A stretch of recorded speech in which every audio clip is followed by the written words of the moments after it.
CBC News. You've suggested, Karina, Donald Trump won't listen to your fellow leadership candidates. Why do you think the incoming president will listen to you, and why do you think you're best suited to manage Canada's relations with the Trump administration? Yeah, look, I want to be very clear that I think it's really important that we have bankers and journalists, and I have tremendous affection for both, Chrystia Freeland and Mark Carney. I just don't think Donald Trump is going to care whether you were a banker or a journalist or a baker, for that matter. I think what Canadians need and what's going to be the most effective for us as a country is to have a leader who has the confidence of the party, and more importantly, a leader who has the confidence of the country.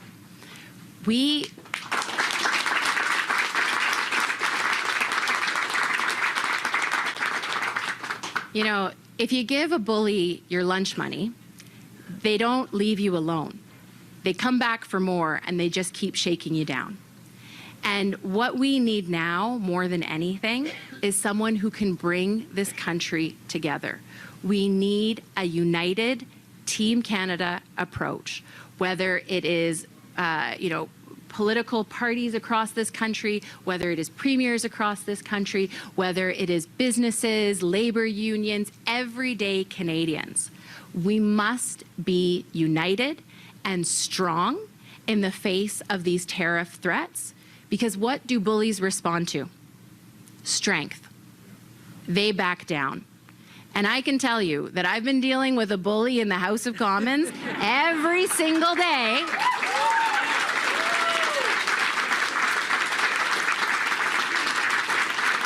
And I know how to stand up for Canada and for Canadians.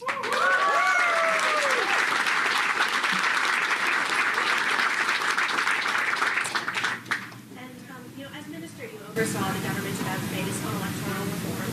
Do you support changing from first past the post? What is your message to young voters who feel sort of betrayed by your government?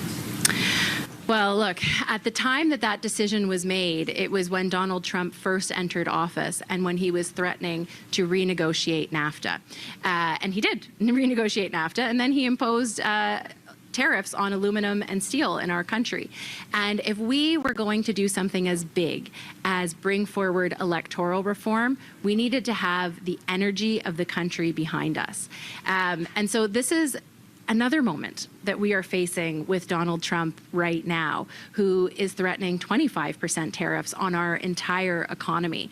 And being in government is about making difficult choices. And so I think that is an important conversation that carries on, and we need to keep having, because our democracy is so important. And so how do we ensure that that conversation can happen, can be done in a way that is productive and brings people together, while also understanding that we have to meet the moment and make sure that we are protecting our country. Yeah. I'm Rashid Sayed. I write opinion pieces from Globe, Toronto Star, and Troy Media. One question you mentioned of presenting a united front against Trump's tariff. How do you reconcile with Daniel Smith's position on this scenario? Yeah, look, I mean, I think the premiers were pretty effective in this. I'll give it to Doug Ford and Wab Kinew, two people who are on opposite ends of the political spectrum, who said now is not the time to divide our country. It's time for everyone to get on board. And I'll say that the same goes for Pierre Poilievre, right? Who said he was going to bring back warrior culture. Well, turns out it's keyboard warrior, okay? Because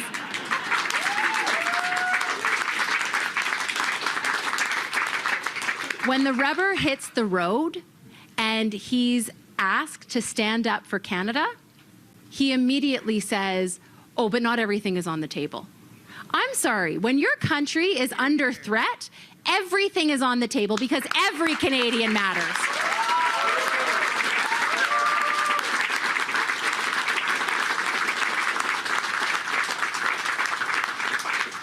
But this is what we expected from him, right? It's the same thing that happened last time. The Conservative politicians, instead of standing up for Canada when we were renegotiating NAFTA, which we did well, and which we won, by the way, Their instinct was to capitulate. Their instinct was to sell the things that matter to Canada and to Canadians. And I'm here to say to all of them, to every Canadian, Canada first and Canada united.